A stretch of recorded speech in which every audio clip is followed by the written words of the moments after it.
Oh, it seems to have collapsed under its own weight.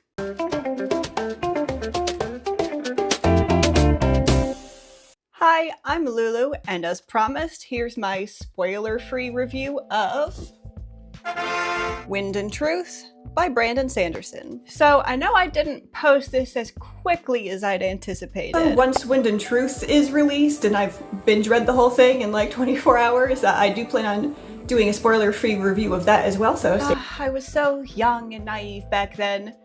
True, I was using a bit of hyperbole, but I figured I'd have it knocked out in a week. But between the holidays and sickness and other unforeseen circumstances, I want that review, not excuses.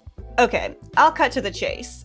The biggest reason it took me so long to finish this book is because it wasn't that great. No. It's not true. That's impossible! Yeah, that's just how it is. This book didn't start picking up till about 3/4 of the way through, which for a book of this size is pretty significant. So let's start with the first piece of criticism I have, which, yes, is the prose. This is always what people bring up when criticizing Sanderson, but this book takes the cringe-inducing narration and dialogue to a whole new level. Which is sad because Sanderson really upped his prose game for the first couple of books in this series. Maybe he's watching too many Marvel movies and he's trying to appeal to Gen Z aged readers, but it doesn't work. His use of modern lingo in a fantasy world like this is especially jarring, and I half expected to hear the Radiants have mad riz, no cap. Did I say that right? I want to be immersed in Roshar, but I keep being dragged into modern America. The first few books are timeless. This one, it's got 2024 written all over it. I think even 5 years from now, readers are going to be scratching their heads a bit. My second piece of criticism, my favorite characters in this series are sort of unceremoniously brushed aside. I remember all the Star Wars fan complaints after The Last Jedi. There were a lot, but the one I want to highlight is Finn's character arc.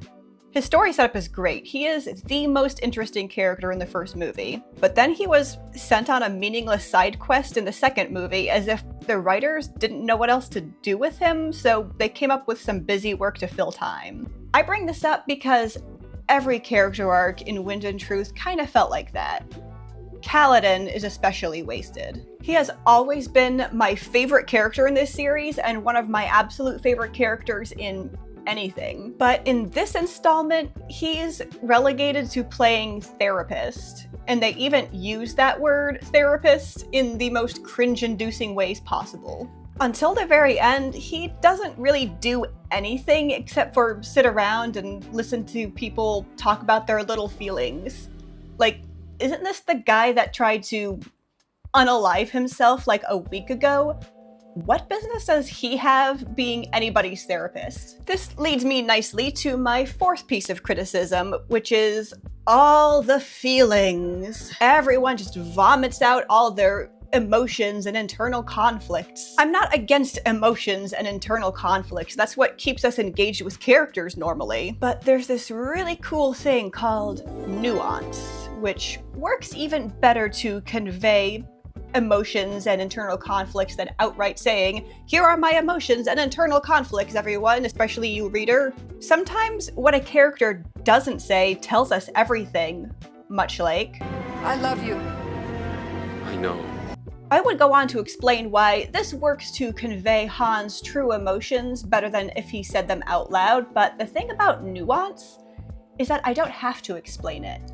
I trust that you're intelligent enough to figure it out for yourself. And this is true whether it's for emotions, internal conflict, or themes, or moral lessons. My final piece of criticism, the ending. Since this is the end of the first series arc, I expected closure, even just a little bit. Without spoiling anything, you will find no closure here. Lots of loose ends and setup, no resolutions. which wouldn't have bothered me so much if the rest of the book had been moderately satisfying. So for any of you out there who have yet to read the Stormlight Archive series, I still stand by what I said in my first video. I absolutely recommend this series, at least the first 3 books. Book 4, you can take it or leave it, and then you're good to stop there. You might be then asking yourself, why bother with the series if it ends like that? It's still worth reading the first few books because those were mind-blowing, life-changing, all of the glowing praise I gave it in my initial video. And I'll stand by that forever. But as far as this book, my final score, 4 shard blades out of 10. But that's just this reader's opinion. If you have something to add to the conversation, drop it in the comments down below. Like and subscribe for more content like this in the future, and I'll see you in the next video.